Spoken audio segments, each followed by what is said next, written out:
قصة ريا وسكينة، قصة الرعب اللي ما بينتهيش.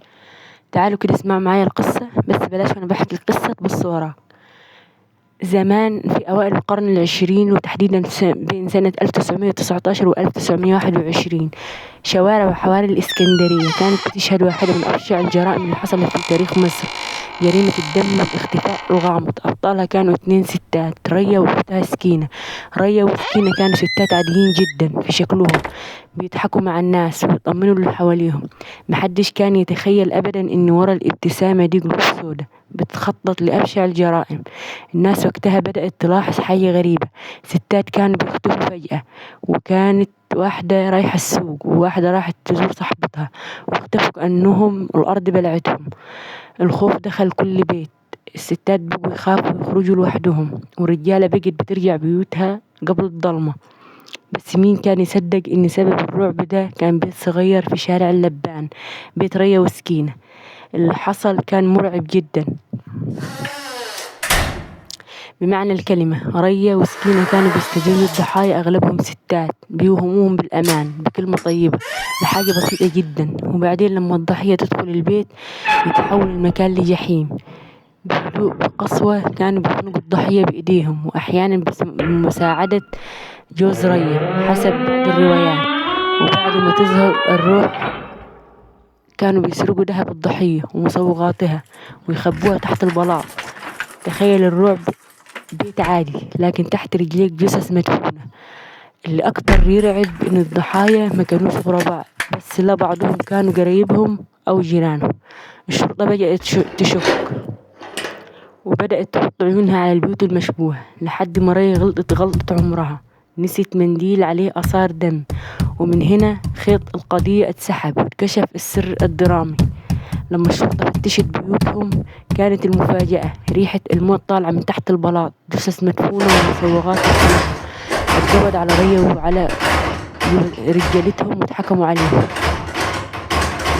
اتقبض على ريا وسكينة وعلى رجالتهم واتحكموا كلهم، وفي النهاية اتعدموا شنقا 1921، وكانوا أول ستات يتعدموا في تاريخ مصر الحديث.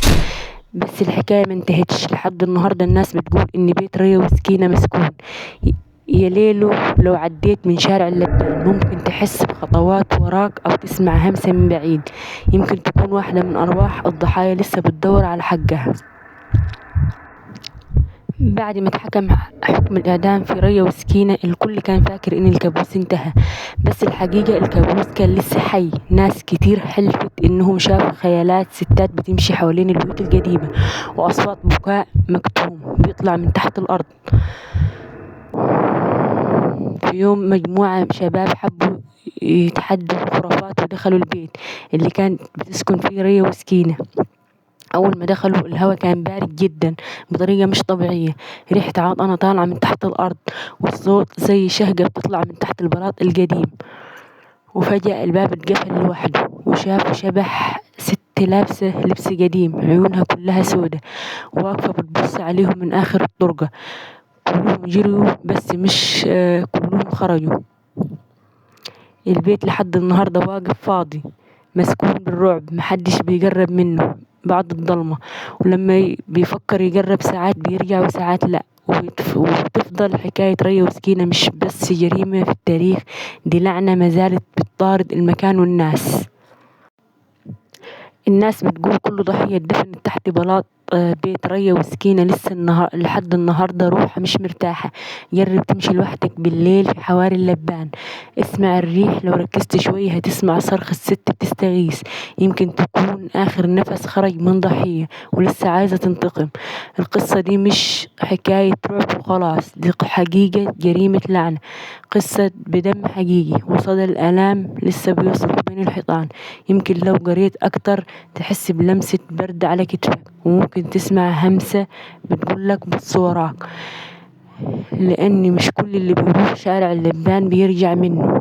الصورة تسود فجأة، بعدها تطلع كلمة بيضة كبيرة وسط الشاشة مع صوت انفجار همس خفيف.